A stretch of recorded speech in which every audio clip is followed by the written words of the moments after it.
My name is Tom Spooner. I'm co-founder and president of Warrior's Heart. I'll tell you a little bit about my military career. I was in the military from 1990 to 2011. So I spent 5 years in the 82nd, spent 6 years in 7th Special Forces Group as an 18 Charlie pre-9/11. And then I spent 10 years out at Delta as an operator. Got 40 months of total combat, 12 deployments. So I've known Tom for a long time. We spent quite a bit of time together in the unit.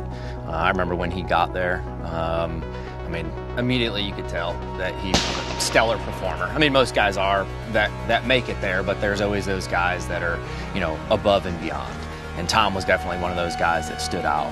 You know, I cling to him right away. I mean, we became really good friends. You know, you always want to surround yourself with people that are better than you to make yourself better. And Tom was definitely one of those guys. This trip has gone to shit since we ran out of Lucky Lager early. Y'all crazy. And I was fortunate enough that we spent some time in recce together. So we were on the same team, spent, you know, combat rotation together, went to SFOD-D together, and, you know, got to spend time in the same assault troop for a while together. So a lot of time with him, you know, in combat. Just, he was, you know, Tom is Tom. You know, whether you're in the, you know, the worst scenario ever, you know, in the middle of combat, in the middle of a firefight or something, you could always look to Tom and he's going to have a big smile on his face and, you know, you're ready to just, all right, let's do this.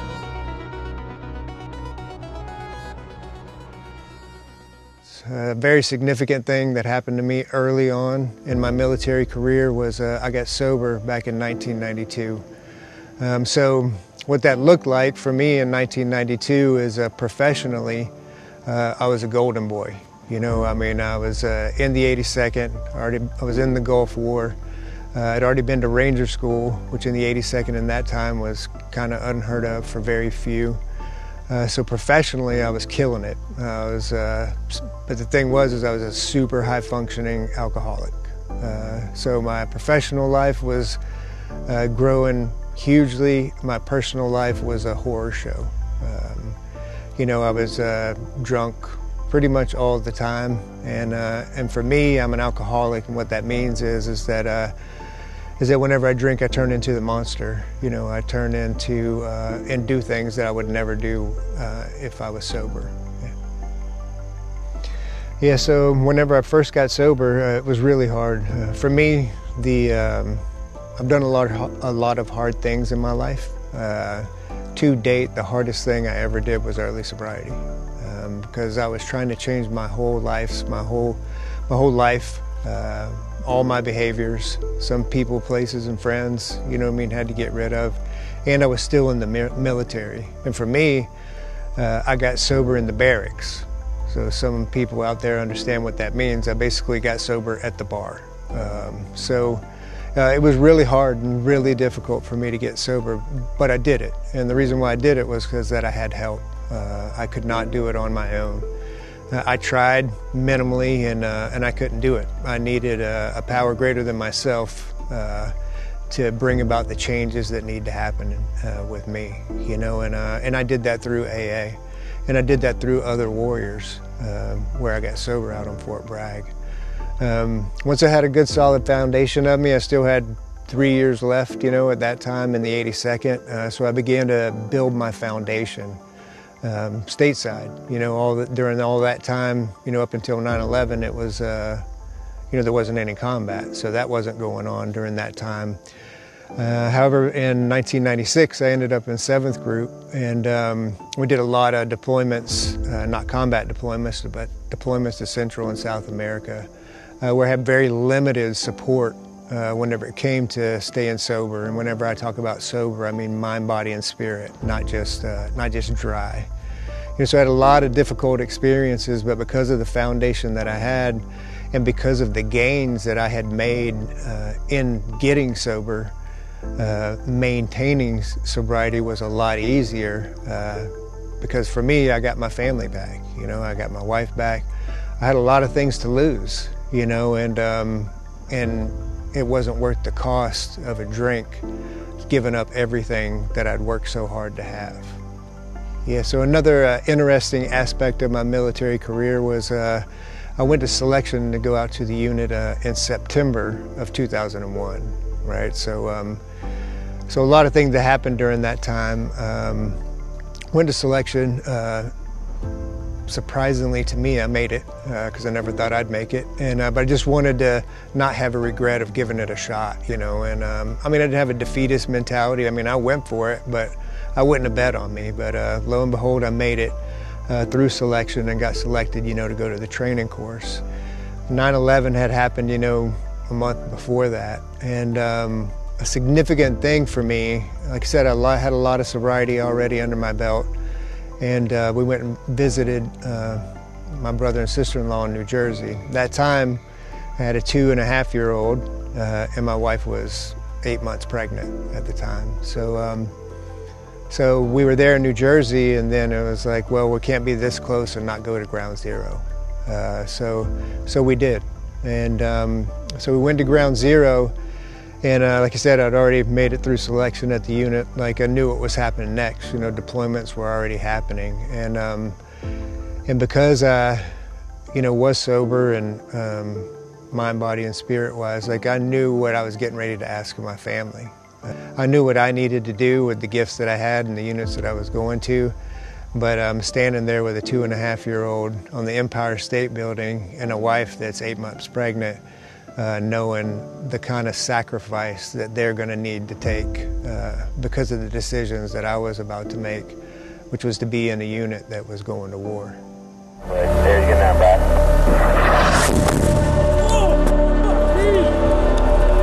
Roger, they hit right down by the piss tube. The U.S. and the coalition stepping up aerial attacks.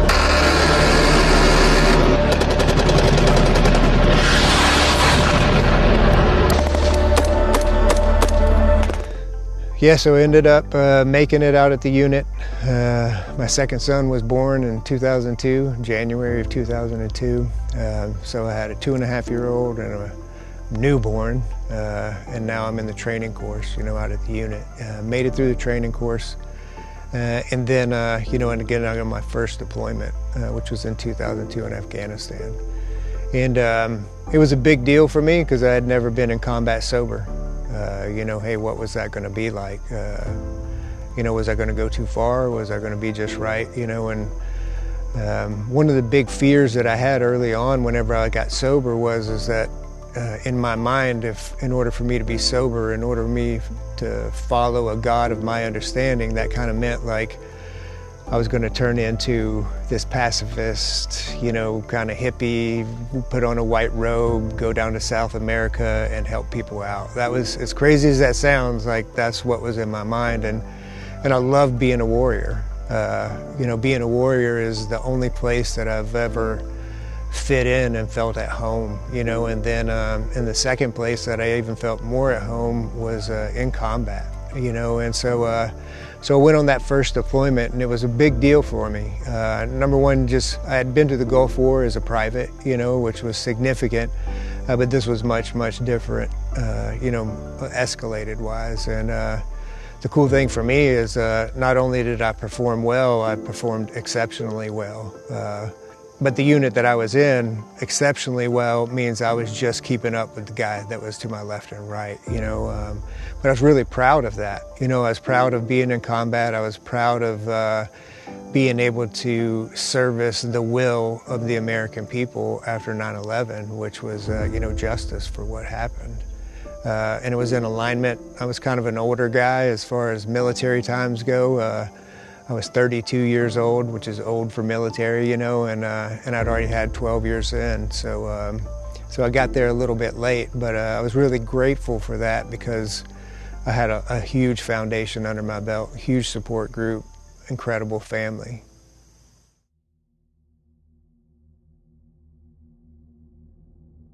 Yeah, so 2002 began my time of deploying. From my first deployment to my last deployment, which was the end of 2009.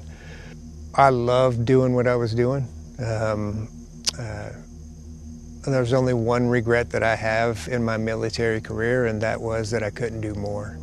I was the super lifer guy, man. I was going to be in there for 30 years. You were going to have to kick me out. And so that was just some context with me. And and I loved what I was doing. It was probably on the 6th or 7th deployment, don't really remember which one it was, but in September the 1st of 2006, I ate a mortar round that was really close, and unbeknownst to me, that was whenever I had a significant TBI. And what I mean by that is that I can tell you what my life was like prior to September the 1st of 2006, and I can tell you what my life's been like after. So yeah, there was that one big one, but there was a whole bunch of concussions before, a whole bunch of concussions after. But that was the game changer for me, where something got hard broke inside of my head, but I didn't know it at the time, you know, because everybody I knew, everybody had been blown up to some degree, so it wasn't anything special.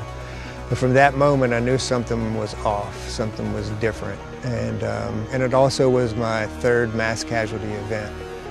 So not only was it significant for me from a traumatic brain injury perspective, but it was also very significant to me from a heartfelt perspective. So once I got that undiagnosed traumatic brain injury, you know, the deployments kept coming, and I wanted to be on the deployments. You know, I believed in what we were doing. I believed in being the military, I believed in our mission, and I believed in the folks that were to the left and right of me. So I was right where I needed to be. And so I kept deploying until 2009 was my last combat deployment. After that time, I had had some significant injuries throughout my time in there that were related to combat, but not wounded in combat kind of deal. Had leg surgery, shoulder surgery, broke my back in 2003, had surgery in 2004, where all of that caught up to me, you know, about 2009, 2010 time frame. And I'd already finished a couple years of being a team leader. I got offered to do a 3rd year, which was a really cool, privileged opportunity to have. But for me, at that point in time, between my body and my brain and my emotions, I was at the end. You know, I was maxed out. Not because I didn't want to do it anymore, but my body was breaking down, my brain was breaking down, and my emotions were breaking down. And so I had to make that decision at the 19-year mark, whether to re-enlist at 25, you know, and get the bonus, get the devil's money, you know, or get out.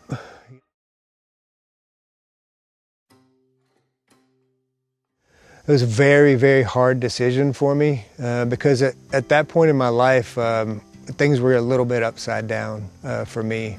Up until 2006, I'd always done a really good job of when I was at work, and whenever I was home, I was at home. You know, I had a great relationship with my family, and my family came first right under the military, you know what I mean? So they came second, right? And that's just the way that it was, and by choice. You know, I chose to be on active duty, and that's the way that it was. And but I kept it in perspective for the longest time.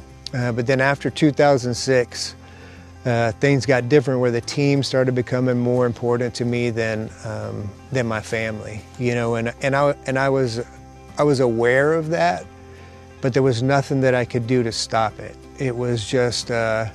Well, I wasn't going to not deploy because my brothers are deploying and the fight's still going on, so I can't just take a break on them. However, my family life, you know, is going down a little bit. And what I mean going down is just I'm not as present as I was before, you know, and that killed me. Like I was very confused by that. It's like, man, how can I have worked so hard through all my sobriety, through all my lifestyle, you know, of having this relationship, you know what I mean, and being this husband and this father, you know what I mean, that I was, to now I wasn't being that, you know. So the shame and the guilt and the remorse, you know, was starting to build up, and I couldn't figure out how to make it better.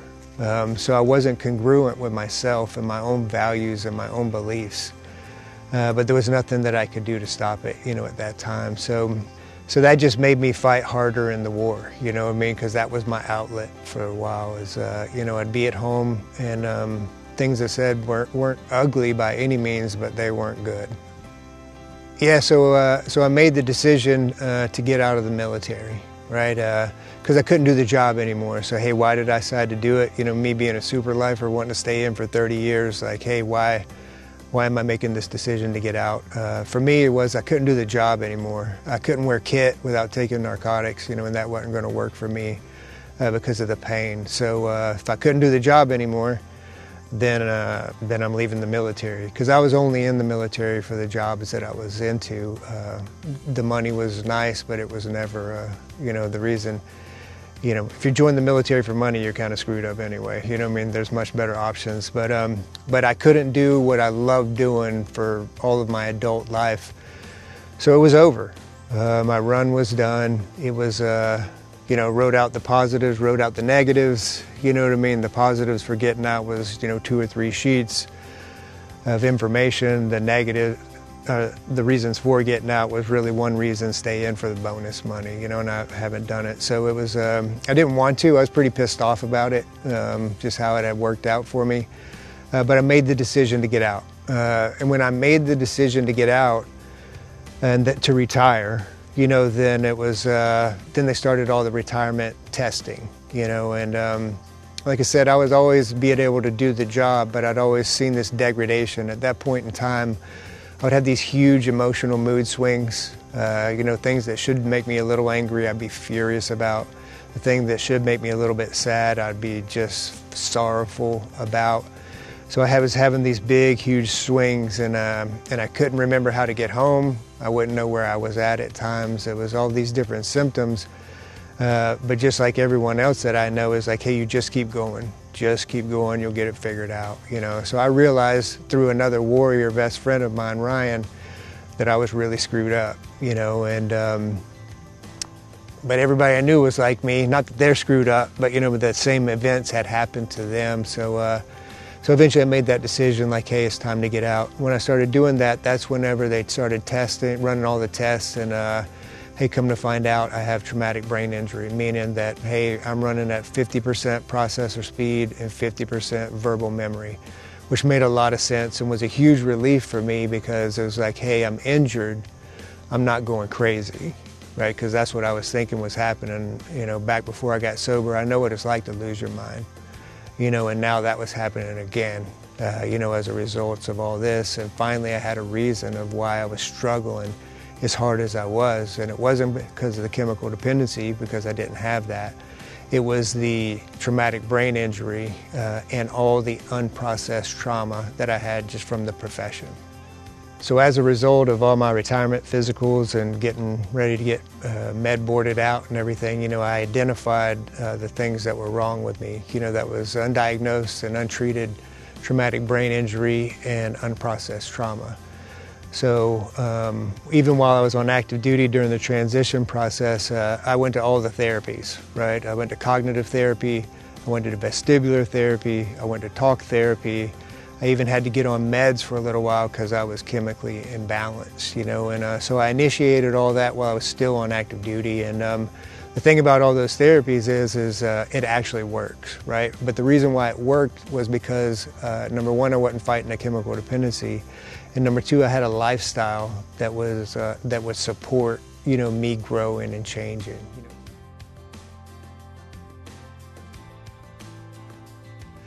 Lucky for me, you know, the only way that it was possible for me was that I had a support group. I had a family that was just incredible. I had a spouse that was totally supportive the whole way, you know, so that's what enabled me to get better initially and get a foundation and then transition out of the military. When I transitioned out of the military, I still needed to be around, you know, that type of folks, meaning gunfighters.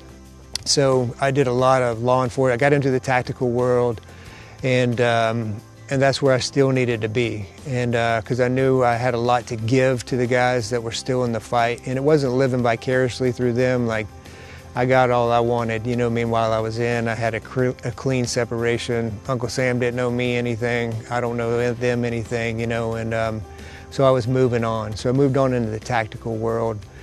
And in the tactical world, there's some things that we would do with folks that weren't law enforcement or military. We would work with civilians sometimes, and we'd put together some courses for folks, you know, and some of the courses were super hard, and we called them fun and guns, but you know, it gave us a venue for us that were transitioning, like, hey, this is what we're good at, you know, let's teach, you know what I mean? So that's our next evolution on the warrior path, is we have all this information.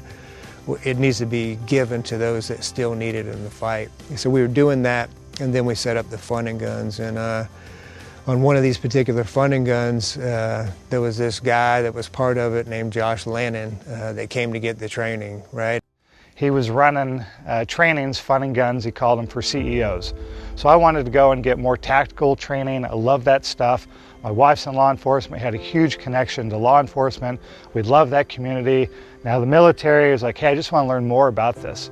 But what I wasn't prepared for, because I trained for, we're going to do down pilot, we're going to do land navigation, we're going to do a mini type of SEER type of training. Like, okay, I'm ready for it. I watched the videos, right?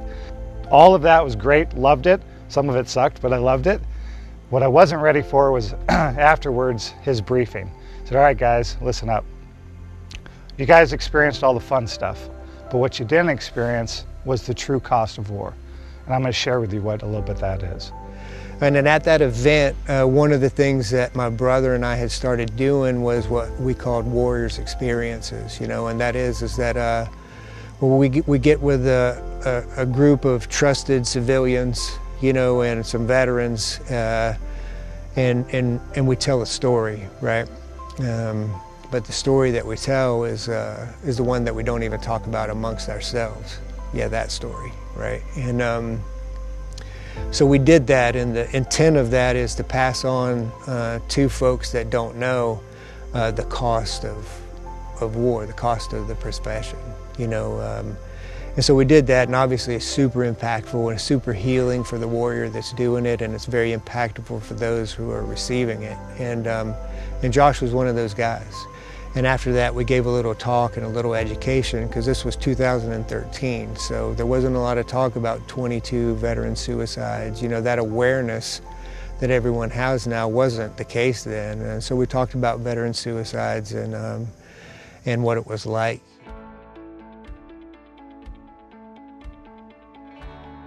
Josh and I started talking. He's like, hey, you know, I run treatment facilities. My wife and I, Lisa, do, and our 7th facility for them, at that time they had already had 6, you know, was, hey, we want our 7th facility to be, you know, for veterans and first responders. Would you like to be a part of that, you know?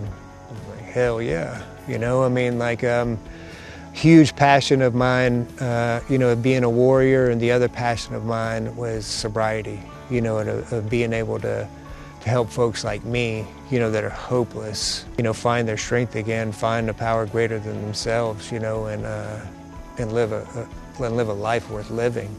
We wanted to create something that did not exist, right? We weren't talking about making a widget a little bit better. We're talking about covering the gap between what's being currently done for this population and suicide.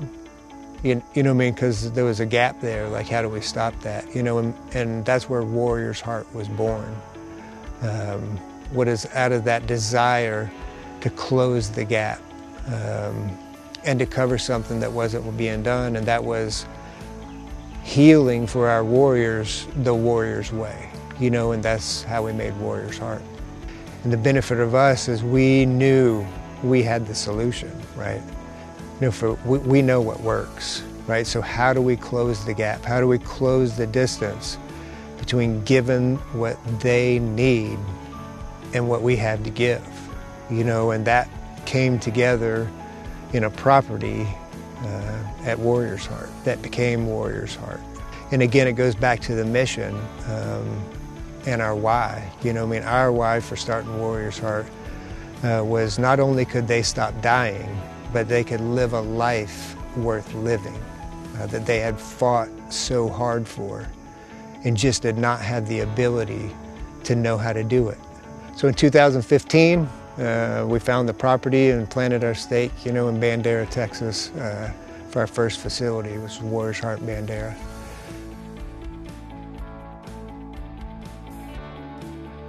till now, you know, we've had almost 3,000 warriors come through our program, which is huge, huge accomplishment.